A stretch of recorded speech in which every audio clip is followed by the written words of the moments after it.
Hello दोस्तों, नमस्कार। स्वागत है आप सभी का अपनी क्लास में। हमारा मुग़ल काल चल रहा था और मुग़ल काल में हम लोगों ने यानी कि अकबर को पढ़ लिया था और मैंने कहा था कि अकबर के बाद में अपन जहांगीर को पढ़ेंगे। तो जहांगीर के बारे में आज हम स्टार्ट करते हैं। जहांगीर के बारे में आपको पढ़ाते हैं कि जहांगीर ने क्या क्या करवाया और जहांगीर का कैसे शासन चला। तो देखते हैं, जहांगीर को सलीम बोलते हैं। तो ध्यान दीजिएगा दोस्तों, आज हम जहांगीर के बारे में पढ़ेंगे। तो जहांगीर या फिर इसी जहांगीर को हम बोलते हैं क्या, सलीम। याद रखना, इसका बचपन का नाम सलीम था, इसीलिए जहांगीर को सलीम भी कहा जाता है। उल्लेख मिलता है कि जहांगीर जो था, इसका जन्म के बारे में उल्लेख मिलता है, ये अकबर की संतान थी। जहांगीर का जन्म जो था ये हुआ था सन 30 अगस्त सन 1569 को हुआ था। 30 अगस्त सन 1569 को जहांगीर का जन्म होता है फतेहपुर सीकरी में।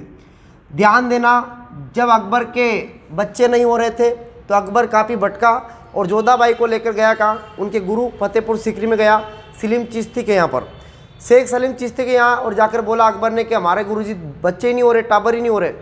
तो फिर गुरुजी ने कहा कि देखो, दोनों को देखकर गुरुजी ने कहा कि तुम दोनों भटकते बहुत हो। बोले हाँ। बोले भटकने से बच्चे कहाँ पैदा होते हैं, उसके लिए थोड़ा एक दिन साथ में रहो, थोड़ा दोनों साथ में रहना पड़ेगा। तो अकबर के दिमाग में आया, बोले बात तो सही है। तो अकबर ने बोला कि बोले गुरुजी अब मैं तो यहीं रहूँगा आपकी कुटिया में, कुटिया खाली करो, हम दोनों को अंदर करो, तुम बाहर जाओ। तो कहते हैं गुरुजी को वहाँ से बाहर निकाला, एक कुटिया में रहने लगे। कि उसी के बाद 30 अगस्त 1569 को फतेहपुर सीकरी के अंदर ही बच्चे का जन्म होता है और अकबर की किस्मत चमकती है और यहाँ पर एक बच्चे का जन्म होता है। उसी गुरुजी की कृपा के कारण इस बच्चे का नाम सलीम रखा जाता है, क्योंकि इनके गुरु का नाम शेख सलीम चिश्ती था, अकबर के गुरु का नाम। तो इसका नाम सलीम रखा जाता है, यानी कि बचपन का नाम इसका क्या था, सलीम था। याद रखना, अब उल्लेख मिलता है सलीम के बारे में, यानी कि सलीम को ज़्यादातर हम याद करते हैं तो वो करते हैं अनारकली के मैटर में। अनारकली के मैटर में ही सलीम को ज़्यादा याद किया जाता है। याद रखना, अनारकली के मैटर में सलीम को ज़्यादा याद करते हैं हम लोग। यानी कि सलीम यानी कि जहांगीर, जहांगीर मतलब सलीम, सलीम मतलब अनारकली, अनारकली मतलब सलीम, यानी कि ऐसे याद करते हैं इनको। ध्यान देना, हुआ कुछ यूँ कि जैसे सलीम था, ज़्यादा बड़ा नहीं था, 8-10 साल का लड़का सलीम होने लगा, 8-10 साल का हुआ। अकबर के दरबार में खेलता कूदता रहता था ऐसे ही। अब अकबर, इसका बाप अकबर का शासन चल रहा था। तो हुआ क्या कि इस सलीम को अनारकली से प्रेम हो गया और अनारकली दरबार में रहने वाली एक औरत थी जो सलीम से 2 गुनी आयु की थी, यानी कि इसकी अनारकली की उम्र सलीम से 2 गुनी थी।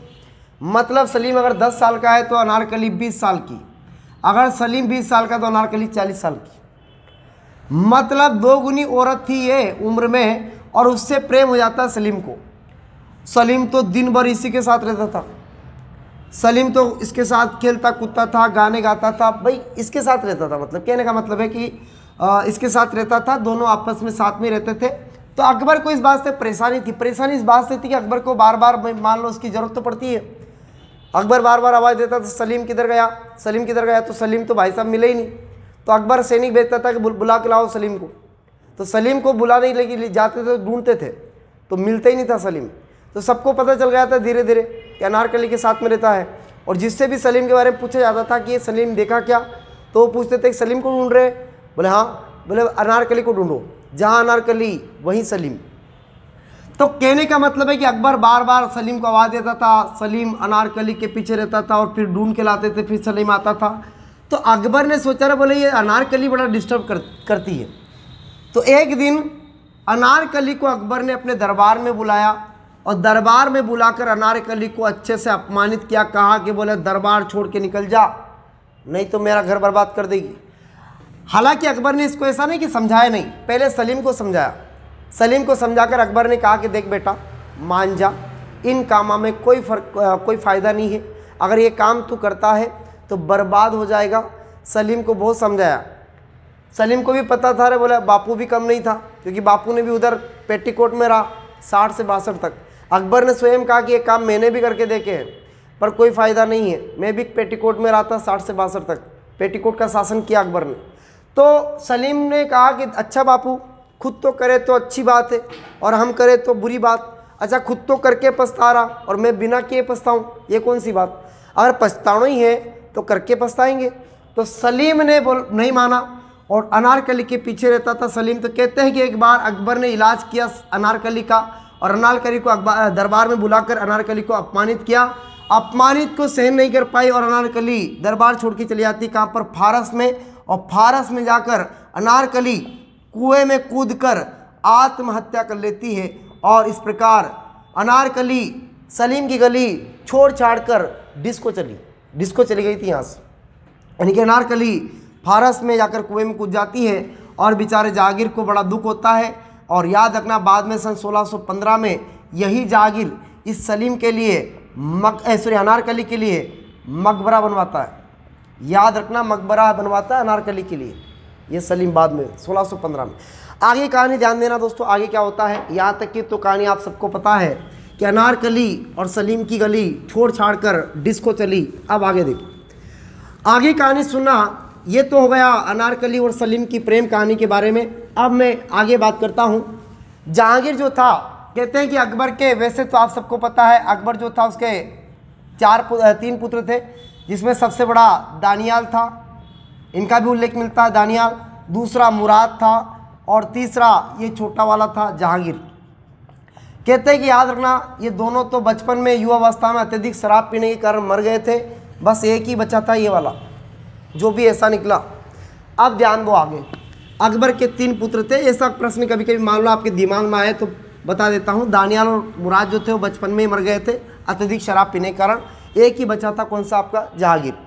अब आगे ध्यान देना, जहांगीर अनारकली की कमी को पूरा करने के लिए अब चाहता है, ऑप्शन ढूंढता है कि ऑप्शन, अब मान लो अनारकली नहीं मिली तो कोई तो मिलेगा।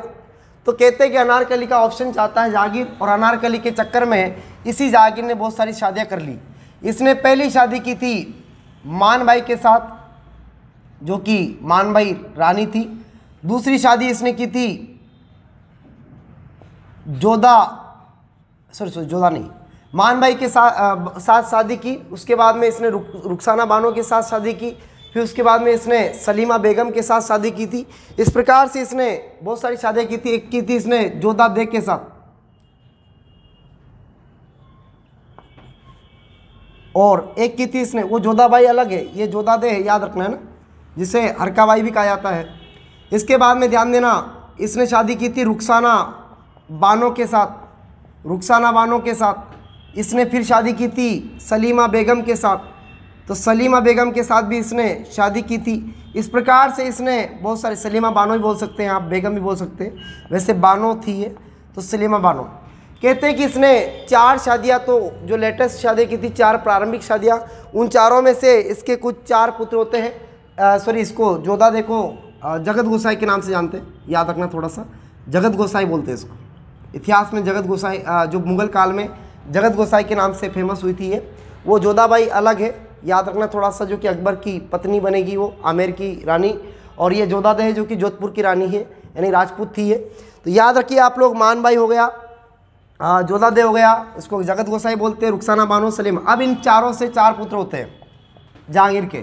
मान भाई से बच्चे का जन्म होता है खुसरो का। जगत गोसाई से बच्चे का जन्म होगा खुर्रम का, जो आगे चल के शाहजहाँ बनेगा, इसी को शाहजहाँ कहेंगे आगे चल के। इधर रुखसाना बानो से जो बच्चे का जन्म होगा वो होगा शहरयार का, और सलीमा बानो से बच्चे का जन्म होगा परवेज का। इस प्रकार से 4 बच्चों का जन्म होता है। यानी कि इसने अपने जीवन में अकबर लगभग 27 शादियाँ करता है। कितनी शादियाँ करता है?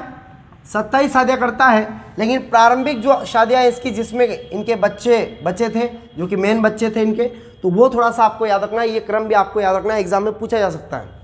आगे ध्यान देना दोस्तों, आगे क्या कहानी होती है। अगर आपको ज़्यादा स्पीड लग रही हो तो आप वीडियो को रोक कर भी पीछे करके भी देख सकते हैं डबल से, है ना, कोई समस्या वाली बात नहीं है। आगे बढ़ूँ क्या मैं, बोलो। अनारकली का मकबरा लाहौर में है ना, लाहौर में बनवाया था 1615 में, याद रखना। आगे ध्यान देना, आगे कहानी क्या होती है। आगे बढ़े। अब क्या होता है कि यहाँ पर आप सभी को पता है कि जब अकबर की मृत्यु होती है तो उसके बाद में क्या होता है कि मान लो 1605 में अकबर की मृत्यु हुई। अकबर की मृत्यु होती है तो यहाँ पर मामला ये छिड़ जाता है कि जहांगीर का जो बेटा था बड़े वाला, जिसका नाम था खुसरो, ये खुसरो भी उस समय 20-22 साल का तो हो ही गया था। अब 20-22 साल का खुसरो गया, इधर इस अकबर ने लगभग 50 साल के लगभग शासन किया, 50 साल इसने शासन किया। अब ये 20-22 साल का हो गया, तो खुसरो को लगा रहे, बोले यार मैं मान लो मेरे दादा ने 50 साल तक राज किया, अब इसके बाद राजा ये बनेगा, तो ये बनेगा तो ये भी कम से कम 50 साल ले बैठेगा, तो 50 साल तक ये शासन करेगा और मैं 20 साल का तो हो चुका हूँ, 20-22 साल का, तो 50 और 20 70 साल तो ये हो गए। अब 70 साल के बाद मेरा नंबर आएगा, तो 70 साल में या तो बीच में मर जाऊँगा या फिर 70 साल के बाद राजा बनने के बाद क्या करूँगा, मेरे हाथ पैर ही काम नहीं करेंगे, तो राजा बन के करूँगा क्या। तो खुसरो विद्रोह करता है और कहता है कि दादा के बाद में मेरे को राजा बनाओ, इसकी ज़रूरत कहाँ है, डायरेक्ट मेरे को राजा बनाओ, खुसरो ने ऐसा कहा। तब जहांगीर ने सोचा रहे, बोले बड़ी मुश्किल से तो बापू मरा और मेरा नंबर आया और ये मेरा बेटा मेरे को ही नहीं बनने दे रहा। तो जहांगीर और खुसरो के बीच में युद्ध हो जाता है। अब आप ध्यान देना, जहांगीर और खुसरो के बीच में युद्ध हो जाता है, और जहांगीर और खुसरो के बीच में जहाँ पर युद्ध होता है वो याद रखना, एक तरफ जहांगीर है और दूसरी तरफ खुसरो है। खुसरो और जहांगीर के बीच में युद्ध होता है पंजाब के निकट भेरावल नामक स्थान पर, और भेरावल में इनका युद्ध होता है। उस समय प्रश्न एक आता है यहाँ से कि खुसरो का साथ किसने दिया था, तो सिख के 5वें गुरु श्री अर्जुन देव जी ने यहाँ पर इसका साथ दिया था, अर्जुन देव ने। ये प्रश्न एग्जाम में बहुत बार बनता है, ये 5वें गुरु थे सिख के, तो ये प्रश्न आता है कि खुसरो का साथ किसने दिया था, अर्जुन देव ने दिया था, जो कि सिख धर्म के 5वें गुरु थे। ये आपको याद रखना है, खुसरो का साथ दिया था भेरावल वाले युद्ध में। जहांगीर ये दोनों, ये पहली बार ऐसा हुआ था कि बाप बेटों के बीच में लड़ाई हो रही, पहली बार, यहीं से फिर प्रारंभ हुआ, तो आगे तक चलेगा ये। आगे ध्यान देना, आगे कहानी क्या होती है, यहाँ तक तो आपको समझ में आ गया होगा। अब मैं आगे आपको बताता हूँ आगे कहानी क्या है। अब ध्यान देना दोस्तों, हुआ कुछ यूँ कि जहांगीर जो था, अब जहांगीर जो था ये एक आदमी को अपना सबसे बड़ा विश्वास पात्र मानता था। एक आदमी था जिसको ये अपना मेन सेनापति भी बना रखा था इसने, जिसका नाम था अली कुली बेग। कहानी को बड़ा इंटरेस्टिंग लेके सुनिए आप। अली कुली बेग ये आदमी था, इस आदमी को इसने अपना सेनापति नियुक्त कर रखा था और एक उपाधि भी दे रखी थी जिसका नाम था शेर-ए-अफगान। शेर-ए-अफगान यानी कि एक तरह का ये क्या था, अफगान था। याद रखिएगा, अली कुली बेग क्या था, एक अफगान था, सीधी सी बात है, अफगान था ये। अब ये अफगान था, तो जहांगीर को लगा रहे, बोले मेरे दादा परदादा जितने भी हुए सबका काम अफगान ने जचाया। अफगान आए, उन्होंने सारा काम किया। मैं हुमायूं, मेरे दादा का दादा, मेरे दादा का पापा, उसने भी ऐसा ही किया, उसने शेरशाह सूरी, अफगान था वो भी। कहने का मतलब ये है कि इन्होंने हमारा काम जचाया, मतलब हमेशा से ये गद्दारी करता है, तो कहीं ऐसा ना हो जाए कि ये भी मेरा काम जचा दे, तो एक काम करता हूँ, पहले इसको निपटा देता हूँ। तो जहांगीर ने एक षड्यंत्र रचा और इस षड्यंत्र में रचने के बाद इस अली कुली बेग को मरवा दिया। और अली कुली बेग की पत्नी जो थी, जिसका नाम था मेहरुनिसा, और इसकी एक बेटी भी थी, पुत्री थी इसकी, इस मेहरुनिसा यानी कि अली कुली बेग की पुत्री थी, जिसका नाम था लाडली बानो। इन दोनों को बंदी बनाता है और बंदी बनाकर, यहाँ से इन दोनों को बंदी बनाकर ये जहांगीर अपनी माँ की शरण में भेज देता है। जाओ भले वहीं राज करना, वहीं सेवा करना माँ की। इन दोनों को कहाँ भेज देता है, इसकी माँ की शरण में भेज देता है जहांगीर, और वहाँ से बंदी बना के यहाँ ले आता है, जहांगीर की माँ की सेवा करवाने के लिए भेज देता है। आगे कहानी सुनना, आगे क्या होता है, ध्यान से सुनिएगा आप लोग। हुआ कुछ यूँ कि एक बार क्या हुआ, जहांगीर आया कहाँ पर, माँ से मिलने के लिए। और माँ से मिलने के लिए जब जहांगीर आया तो जहांगीर ने देखा किसको, इस मेहरुनिसा और लाडली बानो को। माँ के पास आया तो यहाँ पर मेहरुनिसा भी थी और साथ ही साथ में यहाँ पर उसकी पुत्री लाडली बानो भी थी। अब इन दोनों को देखा, दोनों में से देखा किसको, बड़ी वाली को, इसकी मम्मी को, मेहरुनिसा को। अब मेहरुनिसा को इसने देखा तो जहांगीर की तो आंखें फटी की फटी रह गई। जहांगीर तो गाने लग गया, मेरी रस के कमर। अब भाई साहब जैसे गाना वाना तो रहने दो, लेकिन इसने गाना गाया, और गाना गाया कौन सा, जो भी गाया। तो मेहरुनिसा को देखकर इसने कहा कि मम्मी ये कौन है। जहांगीर की माँ बोली बेटा ये कौन है। बोले ये कौन है। बोले ये तो तूने भेजी थी यहाँ पर, वही है। बोले यार यहाँ कैसे आ गई। बोले तूने ही तो भेजी थी। तो जहांगीर बोले यार यहाँ लायक नहीं थी, इसको तो ले जाऊँगा मेरे साथ। और मेहरुनिसा को यहाँ से ले जाता है और ले जाने के बाद इससे कर लेता है क्या, निकाह। इस प्रकार से अगली शादी इसके साथ हो जाती है। और ये थोड़ी अच्छी खासी थी दिखने में, तो कहते हैं कि यहाँ पर मेहरुनिसा से निकाह कर कर इस मेहरुनिसा को ये उपाधि देता है नूर की। नूर के बाद नूरी की, नूरी के बाद नूरी की उपाधि देता है। नूरी के बाद देता है नूर महल की उपाधि, और नूर महल के बाद देता है नूर जहां की उपाधि। इस प्रकार से बहुत सारी उपाधियाँ देता है। फाइनली उपाधि ये थी इसकी, याद रखना। नूर मतलब होता है रोशनी, नूरी रोशनी, नूर नूरी, नूर महल महल की रोशनी, और नूर जहां संसार की रोशनी। इस प्रकार से उपाधि देता है नूर जहां, यानी कि मेहरुनिसा आगे चल के क्या बन जाती है, नूर जहां बन जाती है। अब आगे ध्यान देना, नूर जहां किस प्रकार से जहांगीर की जिंदगी में परिवर्तन लाती है, बहुत बड़ा परिवर्तन लाती है। और परिवर्तन भी ऐसा कि जहांगीर भी हमेशा हमेशा के लिए याद करेगा, ले डूबेगी बिल्कुल इसको। लास्ट में मरेगा ना ये, तब भी नूर जहां के पास ही जाके मरेगा। इस तरह से ले डूबेगी ये। अब ध्यान देना आगे क्या होता है। नूर जहां देखते ही देखते इस जहांगीर को अपने हाथों की कठपुतली बना लेती है, और नूर जहांगीर के दरबार में अब एक सिस्टम खड़ा करती है, एक एम्पायर खड़ा करती है, और अपने परिवार को यहाँ पर लेकर आ जाती है। नूरजहाँ ने क्या किया कि दरबार में अपने पिता और माता को भी अच्छा पद दिलवा दिया। पिता इधर से माता, इसके पिता जो थे उनका नाम था गयास बेग, और नूरजहाँ की माँ का नाम था असमत बेग। याद रखना, नूरजहाँ की माँ का नाम असमत बेग था। फिर चला दे। नूरजहाँ की जो पिता था उनका नाम गयास बेग, माँ का नाम असमत बेग। कहते हैं कि ये असमत बेग ही थी जिसने पहली बार इत्र का प्रयोग किया था। सुभाष बाग से फूल तोड़े थे और उसे इत्र का प्रयोग पहली बार भारत में आविष्कार किया था इसने। ये भी प्रश्न आता है एग्जाम में कि पहली बार भारत में इत्र का आविष्कार किसने किया था, तो वो किया था नूरजहाँ की माँ असमत बेग ने। गयास बेग को भी नूरजहाँ ने अच्छी एतमा-उद्दौला की उपाधि दिलवा दी। गयास बेग को भी अच्छा पद दिलवा दिया। इधर से अब बचा कौन, इसका भाई बचा। इसका भाई आसफ खां को भी इसने दरबार में सैन्य पद दिलवा दिया। आसफ खां को पद दिलवा दिया। इस आसफ खां के एक लड़का एक लड़की थी। इसके लड़के का नाम शाइस्ता खां था, शाइस्ता खां। और इसकी लड़की जो थी उसका नाम था अर्जुन मंदा बानो। अब ये क्या करती है नूरजहाँ, आप देखो और भी एम्पायर खड़ा करेगी।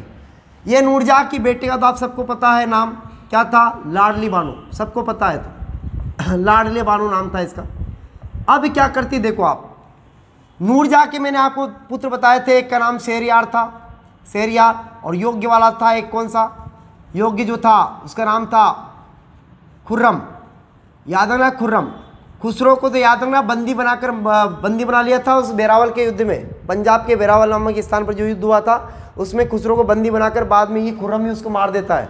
जेल में डाल के अंधा करवाने के बाद ये खुर्रम ही उसको मार देता है। तो खुसरो तो ख़त्म हो चुका है। अब बचा खुर्रम, शेरयार और परवेज, ये बचे हैं। नूरजहाँ क्या करती है, अपनी बेटी का विवाह तो करवाती किसके साथ, शेरयार के साथ। ध्यान देना, अपनी बेटी का विवाह करवाती किसके साथ, विवाह करवा देती, निकाह करवा देती शेरयार के साथ। यानी कि इसका पति जहांगीर, पति का बेटा शेरयार और इसकी बेटी कौन, लाडली बानो, इनका विवाह हो गया। इधर से ध्यान देना, इसका जो भाई है आसफ खां की पुत्री कौन, अर्जुन मन्ना बानो, इसका विवाह करवाती है खुर्रम के साथ, जो सबसे योग्य पुत्र है। खुर्रम के साथ इसका विवाह हो जाता है।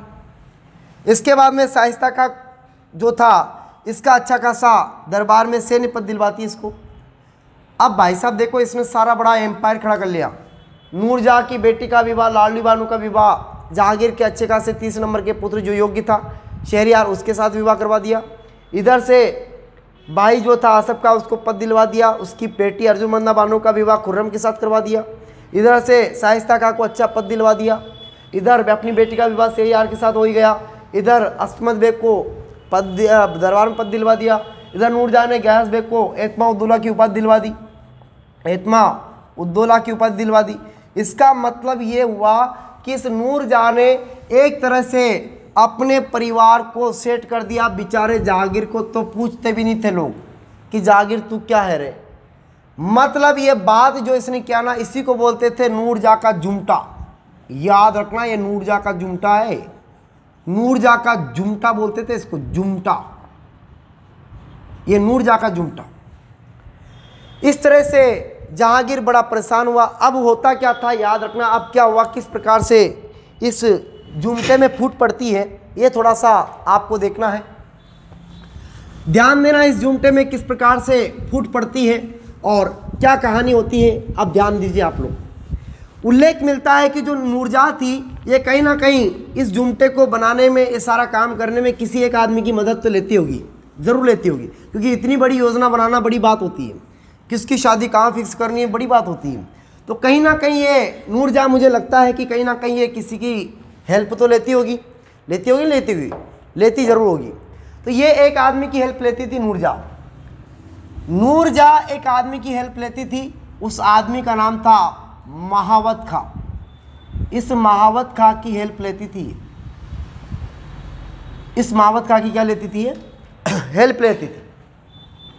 हुआ कुछ यूं कि इधर क्या हुआ, अब जैसे मान लो इधर 1600, जैसे मान लो अभी अकबर जहांगीर जो था बेचारा, ये क्या हुआ, जहांगीर तो धीरे धीरे टेंशन में आ गया। बोले मेरी तो कोई बात ही नहीं सुनता है, बोले दरबार में। तो जहांगीर धीरे धीरे धीरे धीरे बीमार रहने लग गया। जहांगीर बीमार रहने लगा, बुखार उखार आया। तो लोगों ने सोचा रहा, बोले जहांगीर तो मरने वाला है। अब जहांगीर मरने वाला है तो इन्होंने विचार किया इधर, बोले जहांगीर तो मरने वाला है, बोले एक काम करो, अब राजा कौन बनेगा। तो नूरजहाँ चाहती थी कि राजा अब जो है वो बनेगा नहीं, बनाया जाएगा। राजा क्या किया जाएगा, बनाया जाएगा। और जो चाहेगी कौन, नूरजहाँ, जिसे चाहेगी उसे बनाएगी। तो नूरजहाँ चाहती थी कि राजा बने कौन, आसफ खां, यानी कि इसका भाई। तो भाई साहब जहांगीर का बड़ा पुत्र कौन था, जहांगीर का बड़ा पुत्र कौन था, सबसे बड़ा पुत्र तो आप सबको पता है खुर्रम था, खुसरो था। तो खुसरो तो चल बसा, अब कौन है, खुर्रम है। तो खुर्रम बड़ा पुत्र है हुआ। तो अब क्या होता है कि यहाँ पर खुर्रम कर देता विद्रोह, बोले आसफ खां को राजा नहीं बनाया जाएगा, राजा तो मैं बनूंगा। मेरा बड़ा भाई था खुसरो, वो मर गया, मैंने मार दिया उसको, इसने मारा था उसको भी। ये खुर्रम कोई खुर्रम नहीं है, शाहजहाँ है, वही शाहजहाँ जिसने ताजमहल बनवाया। समझ गई बात, ये खुर्रम को ही शाहजहाँ बोलते हैं। तो इस खुर्रम ने क्या किया, विद्रोह कर दिया। और खुर्रम ने विद्रोह किया किसके खिलाफ, नूरजहाँ के खिलाफ। अब खुर्रम ने विद्रोह इस तरह से किया कि माना ही नहीं, बोले राजा तो मैं ही बनूंगा, बोले विद्रोह कर दिया इसमें। नूरजहाँ इससे परेशान हो गई। नूरजहाँ बोली, रे किसको जाके बोली, मावत खां को। बोले मावत खां कैसे भी करके तू इस खुर्रम का काम सेट कर, नहीं तो मेरा बना बनाया जुमटा बिगाड़ देगा। तो मावत खां ने बोला टेंशन नहीं ला ले तू, पर तू मेरा काम, मुझे क्या देगी बदले में। तो नूरजहाँ को इसने बोला, नूरजहाँ ने बोला कि तुझे मैं दक्षिण भारत का सूबेदार बनाऊंगी, दक्षिण भारत का सूबेदार बनाऊंगी, साथ ही साथ 2 लाख रुपए वार्षिक, 2 लाख रुपए वार्षिक पेंशन भी दूंगी।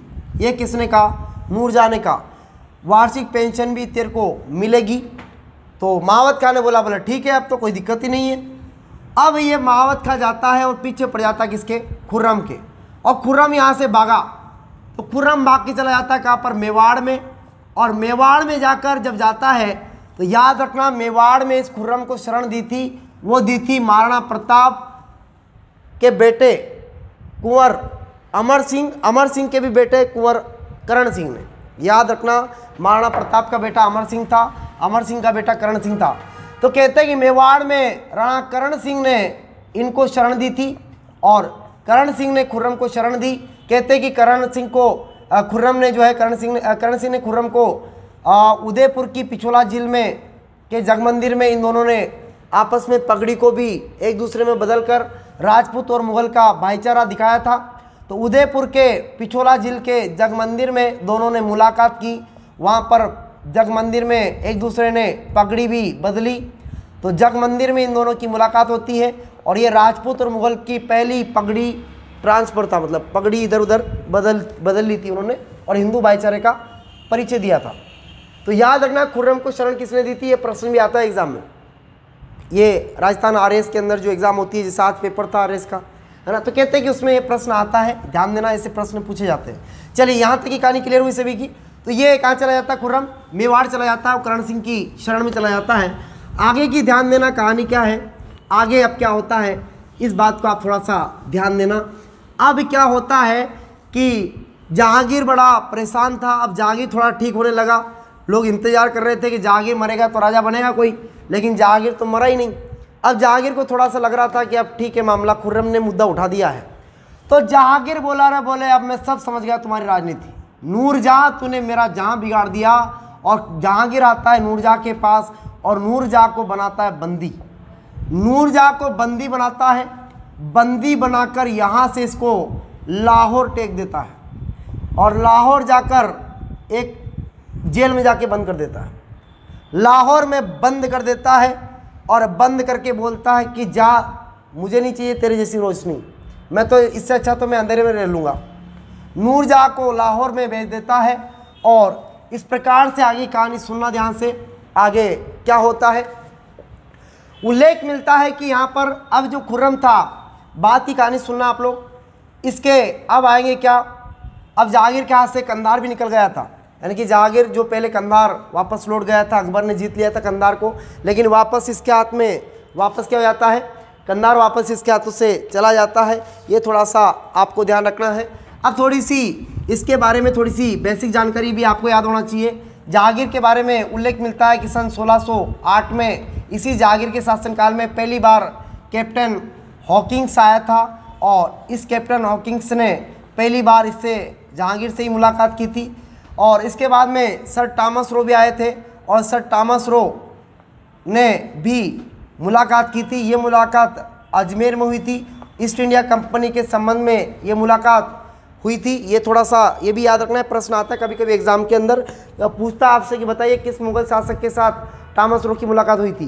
तो याद रखना 10 जनवरी सन 1616 में। क्या याद करोगे, 10 जनवरी सन 1616 में अजमेर के अंदर जहांगीर और थॉमस रो की मुलाकात हुई थी, है ना, ईस्ट इंडिया कंपनी के संबंध में। चलिए आगे बढ़े, यहाँ तक की कहानी क्लियर सभी की, समझ में आया ना। पहली बार, उसके बाद में ध्यान देना, पुर्तगाली आए। पुर्तगाली ने पहली बार, पुर्तगालियों को इसने पहली बार तंबाकू की खेती करने की इजाज़त दी थी। तंबाकू की खेती करने वाले पहले लोग पुर्तगाली थे। इन्हीं लोगों ने हमें पपीता की खेती सिखाई थी। इसने बाद में, ध्यान देना, इसी जहांगीर ने खेती करने का अधिकार जरूर दिया था, पर तंबाकू के सेवन पर इसने रोक लगवा दी थी बाद में, कि सेवन आप नहीं करवा सकते, क्योंकि तंबाकू से क्या होता है, कैंसर वगैरह समस्या होती है, इसलिए इसने मना कर दिया था।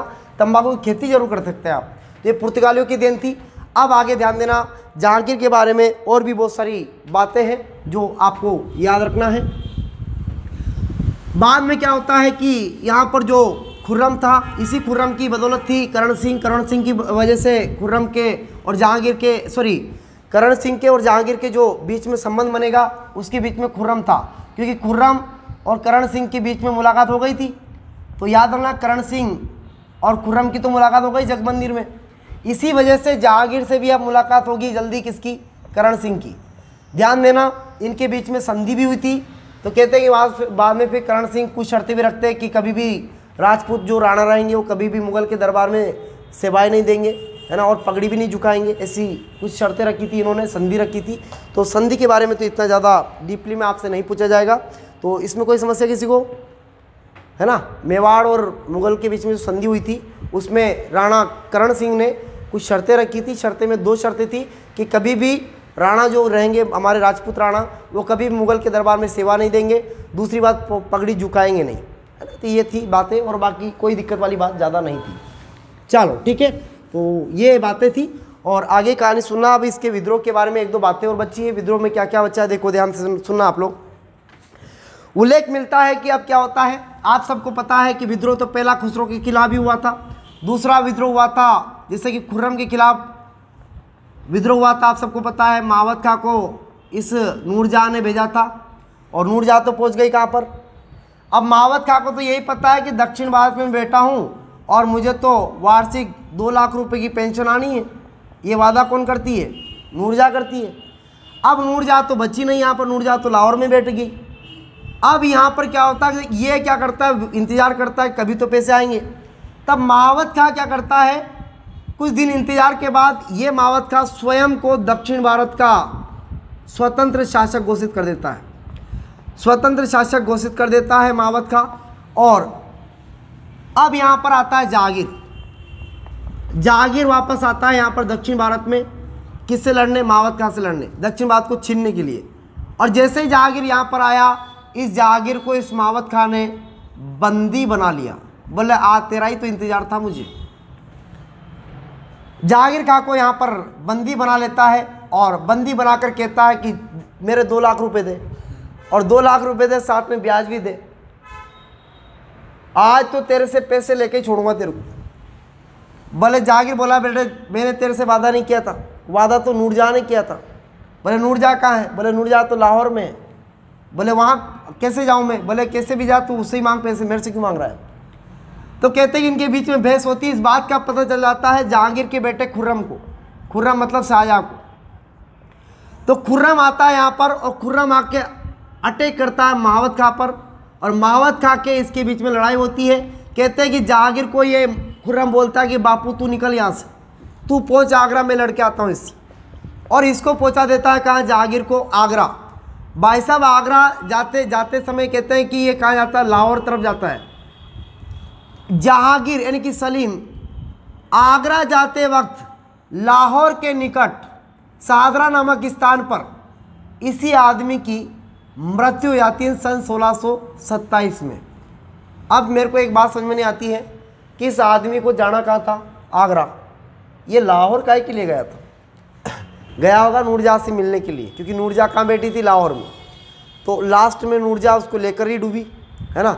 नूरजहाँ से मिलने गया होगा और काहे के लिए जाएगा? कहते हैं कि इसको लू लग गई थी, और लू लग गई तो ये लू में मर गया। जहांगीर खत्म। अक्टूबर के समय मरा था ये, लगभग अक्टूबर में मरा था, 28 के समथिंग, है ना। तो याद रखना आपको 1627 में इसको लू लग जाने के कारण जो है लाहौर के अंदर सादरा नामक स्थान पर ये मर जाता है, और वहीं पर फिर नूरजहाँ इसका अंतिम जो दफनाता है वो दफनाती है, इसको दफनवाती है लाहौर में ही, और सादरा में ही ये नूरजहाँ इसका मकबरा भी बनवाती है। कुछ तो किया इसने। नूरजहाँ को ये लग रहा था कि मेरे लिए आया होगा ये, जबकि पता नहीं वो तो किस लिए गया था, लेकिन नूरजहाँ को तो ये लग रहा था कि मेरे लिए आ रहा था इसलिए मर गया।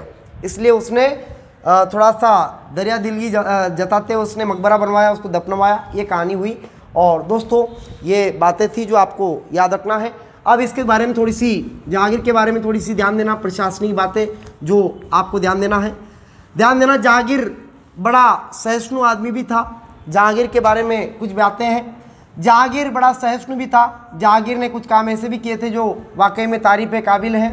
कहते हैं कि इसी जहांगीर ने पहली बार सन 1611 के समथिंग इसने पहली बार भारत में रक्षाबंधन त्यौहार मनाने की इजाज़त दी थी। रक्षाबंधन इससे पहले नहीं मनाया जाता था। रक्षाबंधन त्यौहार की इसने छूट दी थी, त्यौहार मनाने की इजाज़त दी थी पहली बार। इसी आदमी ने दीपावली की रात को जुआ खेलने की इजाज़त दी थी, यानी कि दीपावली की रात में आप जुआ भी खेल सकते हैं, तो खेलने की इजाज़त दी थी, है ना। ये भी आपको याद रखना, दो बातें। इसी जहांगीर के बारे में सुनना, जहांगीर न्यायप्रिय भी था। इसी न्यायप्रियता को दर्शाते हुए इसी जहांगीर ने अपने दरबार के सामने एक 16 घंटियों का एक बहुत बड़ा जंजीर बनवाई थी, और जिसे हम बोलते थे 16, उसमें 16 घंटियाँ होती थी, उसमें एक चेन बंदी होती थी, और ये घंटी जो थी वो अंदर की तरफ थी और चेन बाहर की तरफ थी। किसी व्यक्ति को अगर तकलीफ होती थी तो यहाँ से वो चेन को खींचता था और यहाँ से घंटी बजती थी, तो जहांगीर समझ जाता था कि इसको तकलीफ है किसी को। तो ऐसी न्याय की जंजीर, यानी कि न्याय की जंजीर वाला घंटा इसने बनवाया था, या न्याय का घंटा भी बोलते हैं उसको। तो न्याय का घंटा, ये प्रश्न कई बार एग्जाम में भी आता है, न्याय का घंटा किस शासक ने लगवाया था? तो वो जहांगीर ने लगवाया था।